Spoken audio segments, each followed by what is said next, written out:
नमस्कार मेरे सभी शुभचिंतकों को, मेरे भाइयों बहनों और मेरी जो क्राइम की कहानी सुनने वाली सभी दोस्तों को नव वर्ष 2024 की हार्दिक शुभकामनाएं।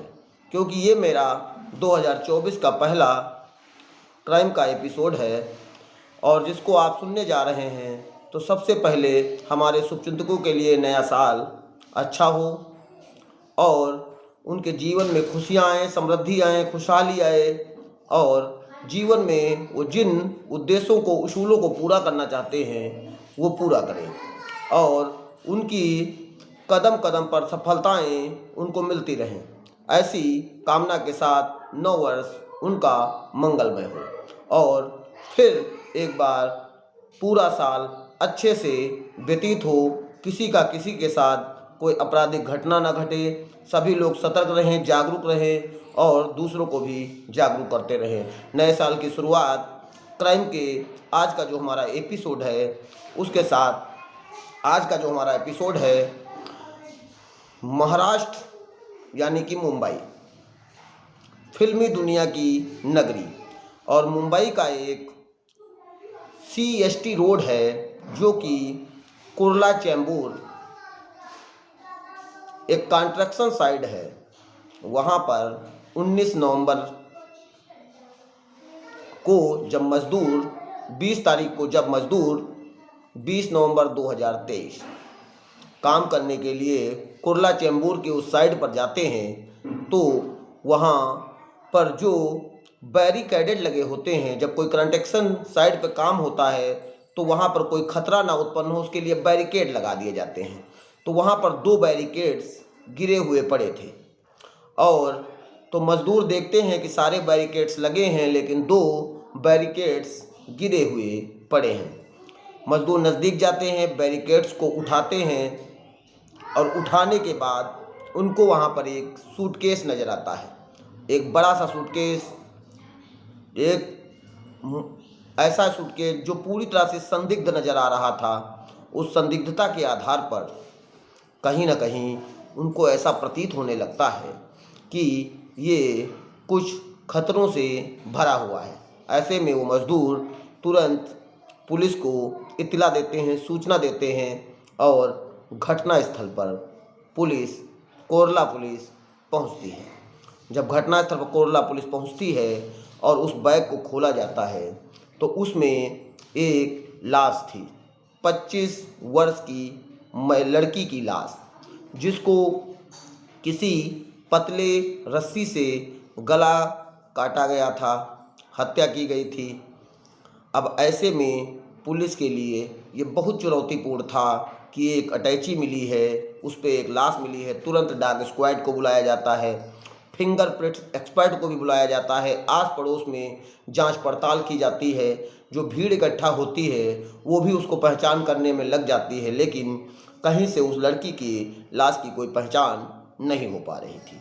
ऐसे में उसके शव का पंचनामा भर के पोस्टमार्टम के लिए भेजा जाता है और धारा 302 और धारा 201 के तहत मुकदमा पंजीकृत किया जाता है। जब मुकदमा पंजीकृत होता है और उस लड़की की जो फ़ोटोज़ खींची जाती हैं उनको इधर उधर फैलाया जाता है, अब आस पड़ोस के थाने में भी भेजा जाता है। सोशल मीडिया की जो भी साइट्स होती हैं, Telegram, WhatsApp, Facebook, social media साइटों पर भी इसको भेजा जाता है।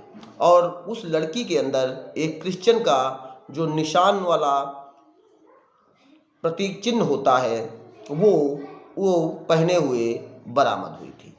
तो जिससे ये लग रहा था ये महिला कहीं ना कहीं क्रिश्चियन कम्युनिटी से बिलोंग करती है या क्रिश्चियन समुदाय से आती है, ऐसा पुलिस को प्रथम दृष्टया प्रतीत हो रहा था। अब पुलिस ऐसे में जो प्रीस्ट होते हैं, पादरी होते हैं, जितने भी मुंबई के कुर्ला के आस पड़ोस के गिरजाघर थे वहाँ जाती है और उस फोटो के माध्यम से पहचान करवाने का प्रयास करती है। लगभग 20 से 25 प्रीस्ट से संपर्क करती है, वहाँ के जो पादरी थे, वहाँ के जो पुजारी थे, उनसे मिलती है। और क्योंकि आपने देखा होगा गिरजाघरों में जब कोई पूजा के लिए जाता है, वर्शिप के लिए जाता है, तो पादरी से उसका सीधे से अटैचमेंट होता है, सीधे परिचय होता है। तो पुलिस को ऐसा लग रहा था अगर ये कहीं गई होगी तो हो सकता है कोई पादरी इसको जानता हो, लेकिन पुलिस को बहुत अच्छी सफलता नहीं मिल पाती है।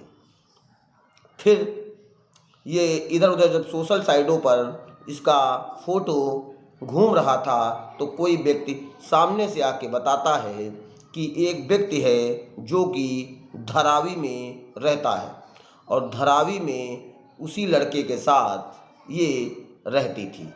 अब पुलिस जब उससे पूछती है कि उस लड़के को तुम जानते हो, तो वो कहता है मैं तो नहीं जानता, लेकिन धारावी के जहाँ पर रहती थी वहाँ पर मैं बता सकता हूँ।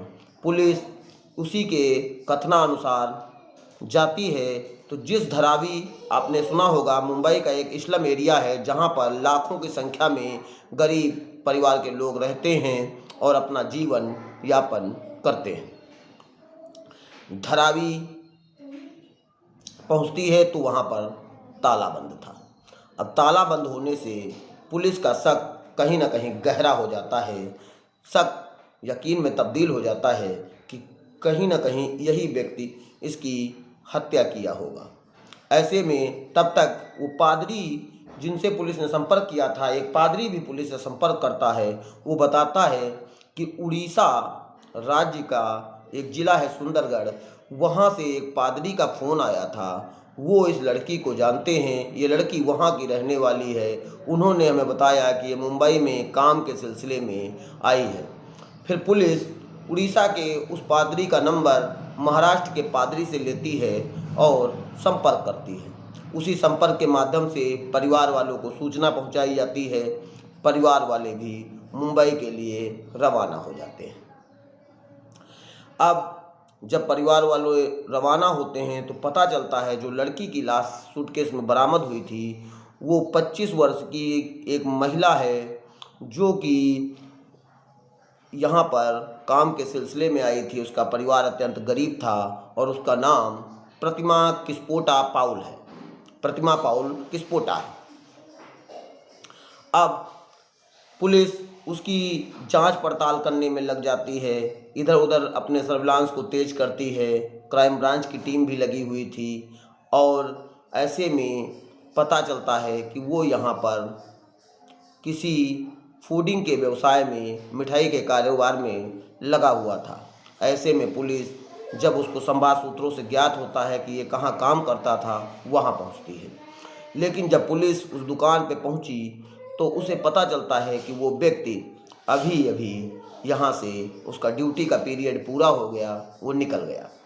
अब पुलिस को एक तो उसके पास कोई फ़ोटोज़ नहीं थी, कोई पहचान नहीं थी। ऐसे में उसके दिमाग में आता है कि जो ये दुकान में सीसीटीवी कैमरा लगा है उससे उसको देखा जाए।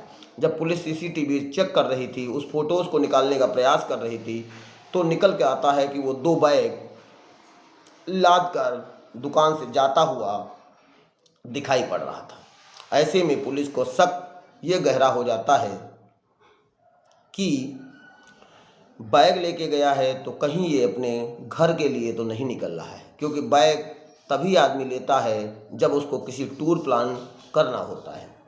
अब ऐसे में वो किधर जा सकता है, तो पुलिस मुंबई का जो भी मुंबई के अंदर आने का रास्ता है या बाहर जाने का रास्ता है, उसमें सर्विलांस के जरिए सूचना फैलाई जाती है कि 2 बैग टांगे हुए इस कद का, इस कपड़े का, इस लोकेशन का आदमी है और यहाँ से निकला है। अगर किसी को भी दिखाई पड़े तो तुरंत उसको अरेस्ट किया जाए, तुरंत उसको पकड़ा जाए और ऐसा कार्य है।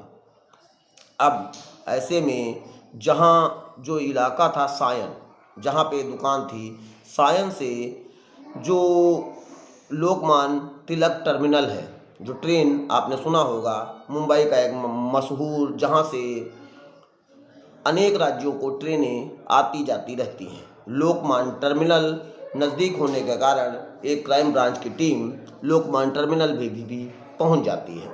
और जब लोकमान्य टर्मिनल पे पहुंचती है तो पूरी पुलिस स्टेशन पर जांच कर रही थी, लेकिन कहीं वो नज़र नहीं आ रहा था। फिर जब सीसीटीवी से चेक करती है तो पता चलता है कि वो एक जो गाड़ी है जो कि यूपी की तरफ जाती है, यूपी की तरफ जाने वाली गाड़ी में सवार हुआ है। अब पुलिस की ये शंका थी कि उड़ीसा का रहने वाला है और उत्तर प्रदेश की तरफ जाने वाली ट्रेन में वो क्यों सवार हुआ। अब ऐसे में उसका शंका था कि हो सकता है उसको यूपी में कहीं छुपने का कोई जुगाड़ हो, इसलिए वो यूपी जा रहा है, या तो लोकमान्य टर्मिनल के आगे जो स्टेशन है ठाणे या अन्य स्टेशन, वहाँ पर ये आगे उतर कर किसी उड़ीसा जाने वाली ट्रेन पर सवार हो सकता है। इस दो चीज़ों को दिमाग में रखकर पुलिस आगे की तफ्तीश जारी करती है और आगे के स्टेशनों पर भी क्राइम ब्रांच की टीम लगा दी जाती है। ऐसे में जब पुलिस पूरी तरह से तत्पर थी, क्राइम ब्रांच की टीम भी तत्पर थी, तब ये ठाणे से उड़ीसा जाने वाली ट्रेन पर सवार होने के लिए उतर जाता है और उतरने के बाद ठाणे स्टेशन से उड़ीसा को रात को एक ट्रेन जाती है। इससे उसका जाने का प्लान था, इसीलिए ये ठाणे में उतरा था और जैसे ही ये स्टेशन से ट्रेन टिकट कटा चुका था और सवार होने जा रहा था, क्राइम ब्रांच की टीम सादी वर्दी में, क्योंकि आपको भी पता है अगर पुलिस की वर्दी में जाते तो ये भाग जाता, फरार हो जाता, पकड़ में ना आता, और इसको पकड़ लेती है। और पकड़ने के बाद इसको तुरंत थाने लाया जाता है। पहले इसके भागने का, क्योंकि ये 4-5 दिन से अपने मकान में भी नहीं गया था, इधर उधर मुंबई में ही रह रहा था, दोस्तों के यहाँ जहाँ भी रह रहा हो, और मिठाई की दुकान से ये भागने वाला था। 20 तारीख को लाश मिली थी, लिव इन रिलेशनशिप में रह रहा था। ये सब पुलिस को पहले ही ज्ञात हो गया था, क्योंकि परिवार वालों से बात हो गई थी लड़की के, क्योंकि लड़की जो है सुंदरगढ़ का एक थाना है लेफीपाड़ा, वहाँ का एक गांव है बंदी काली की रहने वाली थी। गरीब परिवार की लड़की थी, यहाँ आई थी और कोरोना जब लगा था उस समय इस लड़के से इसकी स्टेशन में उड़ीसा जाते हुए जान पहचान हुई थी। और जब उड़ीसा वो जा रही थी, ये भी जा रहा था, एक ट्रेन में सवार थे, दोनों एक राज्य के रहने वाले थे, एक ज़िले के रहने वाले थे, तो ऐसे में दोनों की भाषाएं भी सेम थी। ऐसे में इनकी दोस्ती हुई।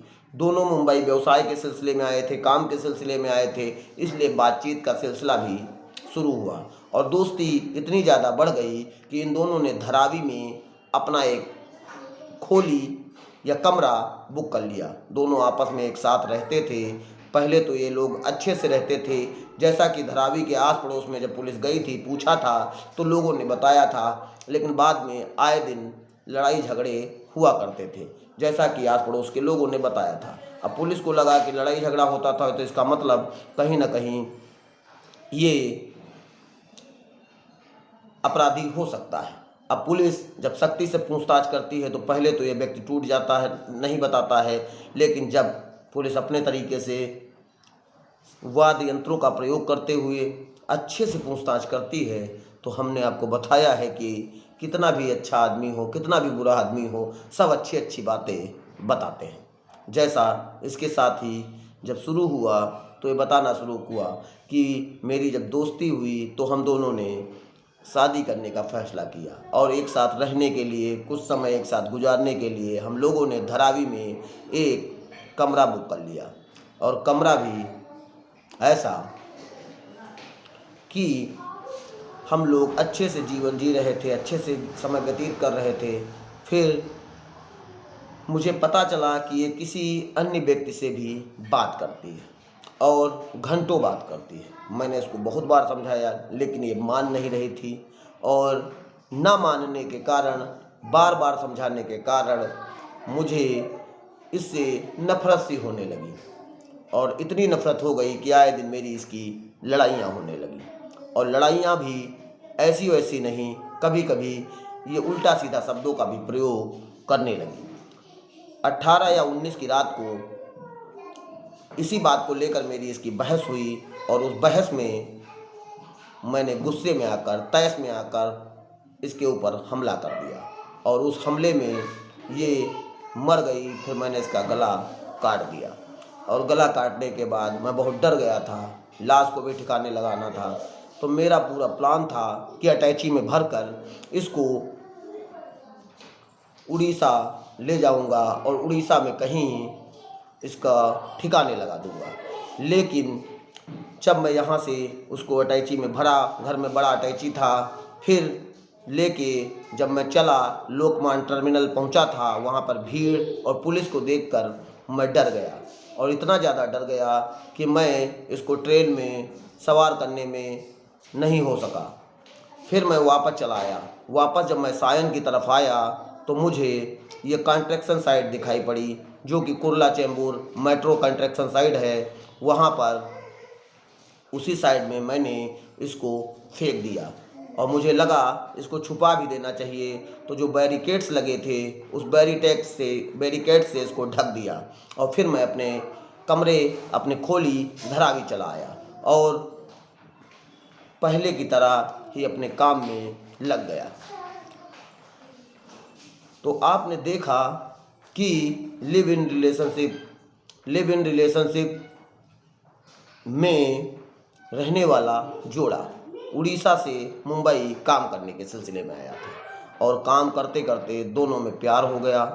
प्यार होके लिव इन रिलेशनशिप में रहने लगा और लिव इन रिलेशनशिप में रहते रहते कहीं ना कहीं आपस में दोनों की दोस्ती तकरार में परिवर्तित हो गई और एक ऐसी तकरार धीरे धीरे शक की सुई दिमाग में ऐसी चढ़ी कि लड़के ने उसकी हत्या कर दी।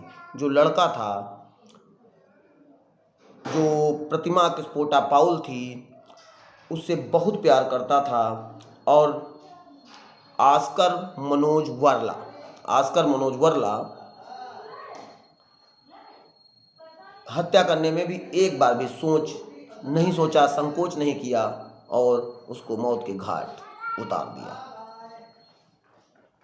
आप भी सोच रहे होंगे कि क्या ऐसा भी हो सकता है, लेकिन ऐसा ही हुआ और ये केस पुलिस के लिए भी बहुत बड़ी चुनौती था। लेकिन क्राइम ब्रांच के जो बड़े अधिकारी हैं, राज तिलक सर, उन्होंने अपनी कुशलता, कार्यक्षमता और तत्परता और पॉइंट से पॉइंट, वो जो लॉकेट मिला था उस लॉकेट से पादरी, प्रीस्ट और सोशल मीडिया जो आज का बड़ा प्लेटफार्म है, उस प्लेटफार्म के जरिए उस लड़की की पहचान करते हुए उस मनोज वारला को गिरफ्तार करने में अहम भूमिका निभाई।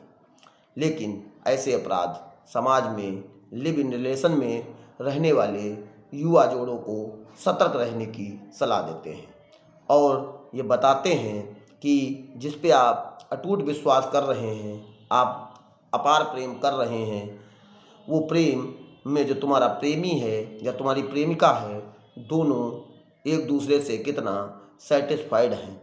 ऐसे रिश्ते जब बोझ बन जाते हैं तो इसी प्रकार की वारदातें, कांड सामने आते हैं। आप सभी लोग ऐसी वारदातों से सजग रहें, सतर्क रहें, जागरूक रहें और दूसरों को भी जागरूक करते रहें, क्योंकि ऐसी घटनाएं कहीं ना कहीं लिव इन रिलेशनशिप में व्यक्ति को स्वतंत्रता तो प्रदान करती हैं, लेकिन यही स्वतंत्रता कहीं ना कहीं क्राइम और वारदात का शिकार हो जाती है। ऐसे क्राइम, ऐसे वारदात से सभी 9 वर्ष जो 2024 अभी प्रारंभ हुआ है, इसमें लोग पूरी तरह से जागरूक रहें, किसी के साथ अप्रिय घटना ना होने पाए, सभी सतर्क रहें। इसी भावना के साथ मैं आपका दोस्त प्रदीप त्रिवेदी अगली एक नई घटना के साथ आपसे मिलूंगा। तब तक के लिए नमस्कार, धन्यवाद, जय हिंद, जय भारत।